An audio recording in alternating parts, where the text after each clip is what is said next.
You're watching Steve TV. That's right, Steve TV.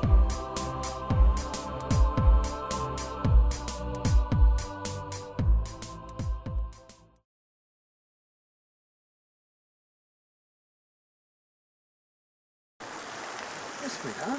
Oh, you're beautiful. Have you built your nest? Yeah, sure have. Isn't he a sweetheart? I reckon that's a he, isn't it? See. It's a she? Oh, you're very good. Look at that bill. It's quite slim. Oh, you're looking at the bill. Yeah. You look at the bill. The male's is thicker with a bigger point, sharper point on the end. Uh-huh.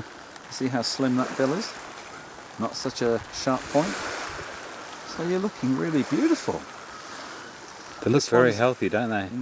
This one's been building her nest recently for a second belt.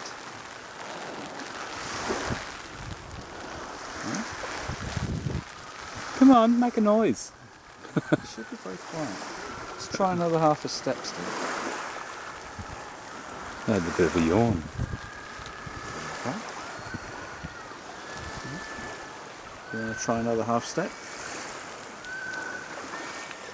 Oh, wow, look at you. Now, this is about a good distance. Aren't you beautiful? You little penguin in her natural habitat. Sweet little thing. Aren't you? And how far away are you?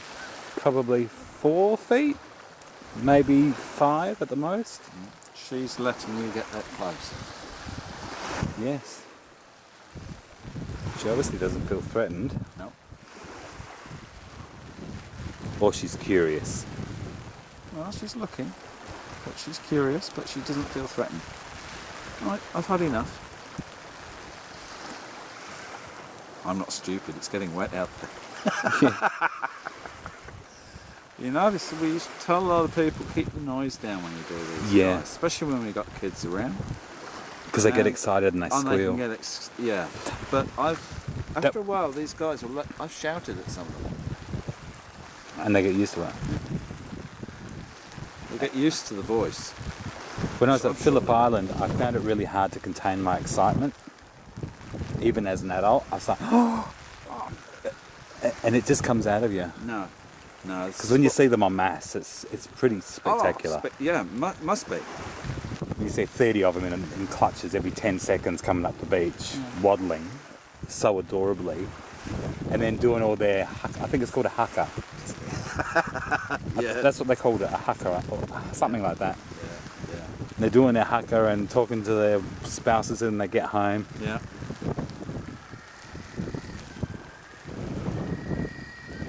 Just doing your own thing. Beautiful creature. Let's see what this lot is singing on down Yes. here. But this is why I enjoy the job, because the creature lets me do this. Good night, Mrs. P. It's nice to meet you. Good morning, viewers. I'm not going to show you my face because I've just woken up and I look like shit. But I thought I might give you a little squeeze out my window, out my balcony, out the door that I can't open. And this is my morning view.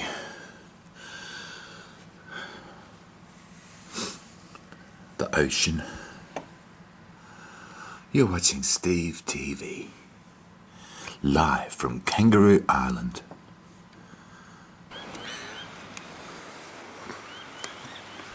You're watching Steve TV. I was standing outside the Kangaroo Island Seaside Inn, where I just spent the night. And it's a glorious day. Look at the sun shining. Not a cloud in the sky, not one. They're all over there on the mainland. That's the mainland over there. And there's a beach just there. And I'll shut up so that you can experience the clean, natural morning that I'm experiencing. Listen to the birds up there. Sorry about those people in the background. There's a flock of birds up there.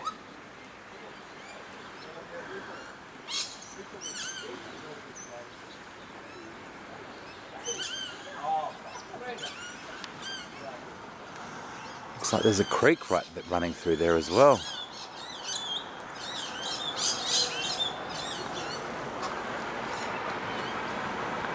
That's the yacht club there. That's the peak hour traffic for the morning. It's such a peaceful place. It's so beautiful. You know, I could really see how people would want to live on this island. Down there's a little walkway to the beach. Last night I walked right up there. They said it was a 10-minute walk. It's uphill and it was more than 10 minutes. It was probably about 25 minutes. And because I was wearing extra warm gear to be with the penguins, by the time I got there, I think I lost 3 kilos, which is not a bad thing. But yeah, not a person on the road. You know, there's no crime here. The locals are, I mean, I think there's 3 policemen on the whole island, so burglars out there don't get any ideas because they're really tough policemen. Yeah, it's just such a lovely place. Loving it.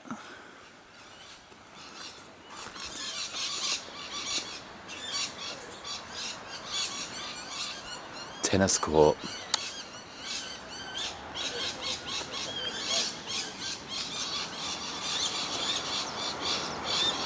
It really is peak hour, isn't it? Oh my God, that's 3 cars.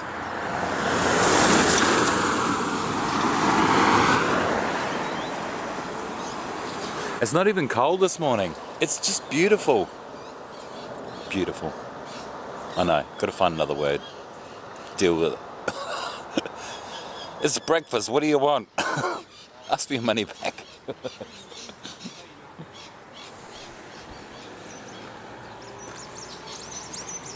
Australia here at Kingscote at Reeves Point. So prior to that, all the other settlements around Australia are all convict settlements. And that's the reason we only need 3 police here on the island, because we're actually the only non-true convicts in Australia here on Kangaroo Island.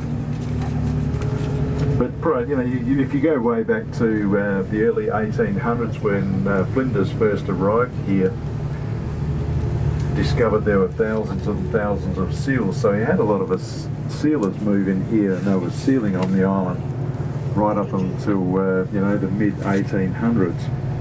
But very unruly here right up until 1836. And on July 22nd, 1836, that's when the British sailed into this area with the first official settlements of the southern parts of Australia. And as I said, it was the first official settlement or pre-settlement of Australia as well. But prior to That's that, the penguin centre down there. Law and order or anything like that down here on the island.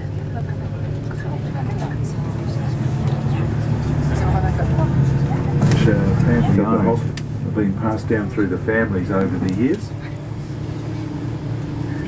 So the gift shop on the left there, that was owned by Mr. Ingram, and his son runs that now. Roger's Deli down on the left, the same. Passed from father to son.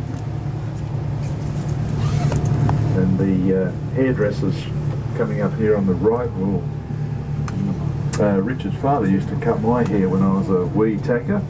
And so Richard is that's his, you know, the son is the hairdresser now. Century 21 real estate, even on Kangaroo Island.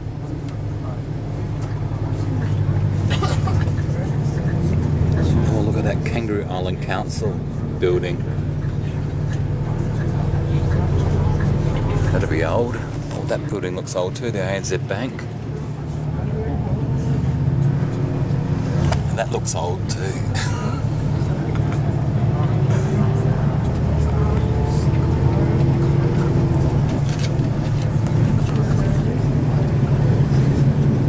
Beautiful morning.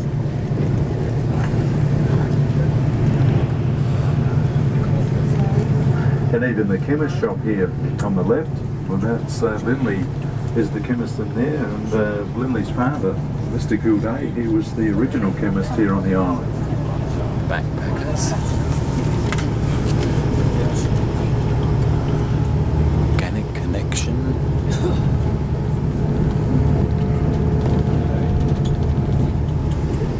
Garden Centre.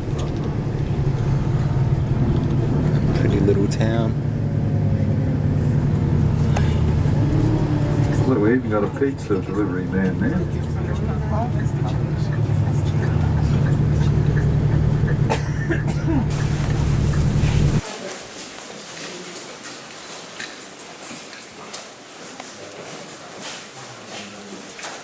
So this is where it all happens. These are the honey machines called the extracting machines.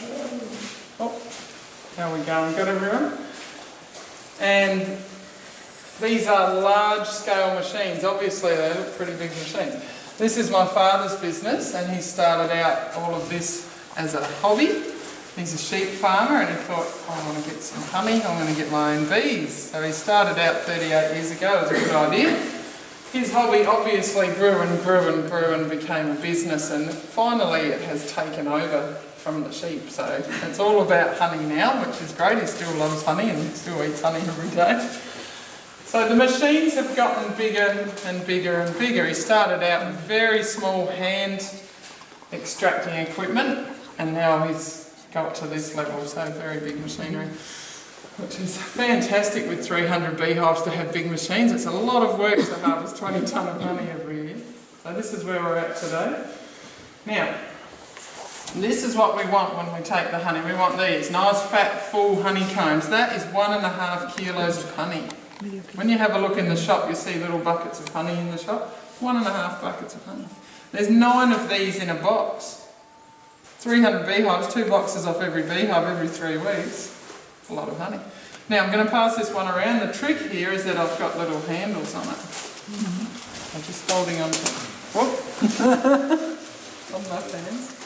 Now, you probably know that you can eat that. That's honeycomb, and you can. Has anyone had honeycomb before? That's really good. You just eat the whole thing, the wax and the honey.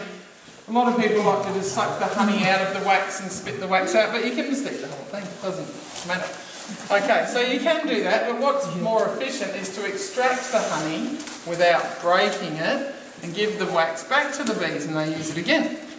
That's what we're going to do. We've got big machines to do all the work for us here. There's 2 things to do. Sounds easy. 2 jobs to do. Number 1, cut that open. There's wax on the top of the honey. So what they do is they build the wax comb, fill it up with honey, and then seal it all, cover it all with wax. So, number 1 job, cut the outside wax off so you can get the honey. This is the machine for the job.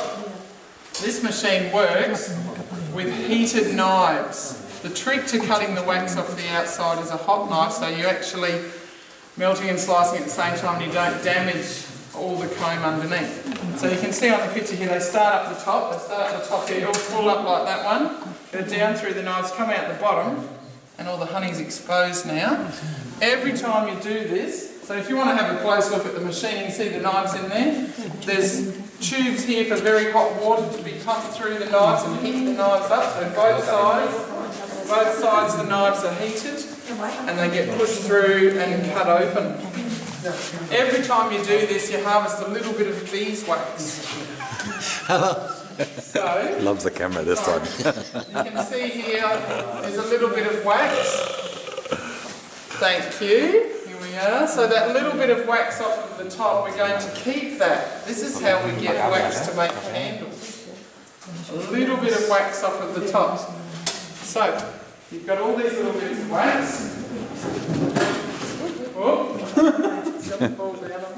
So we'll pass that around and some little bits of wax.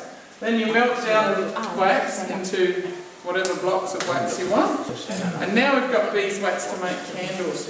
We make candles, shoe polish, furniture polish, lip balm, hair wax. Make all sorts of things. Restoration. For restoration. It doesn't smell. I thought it would smell.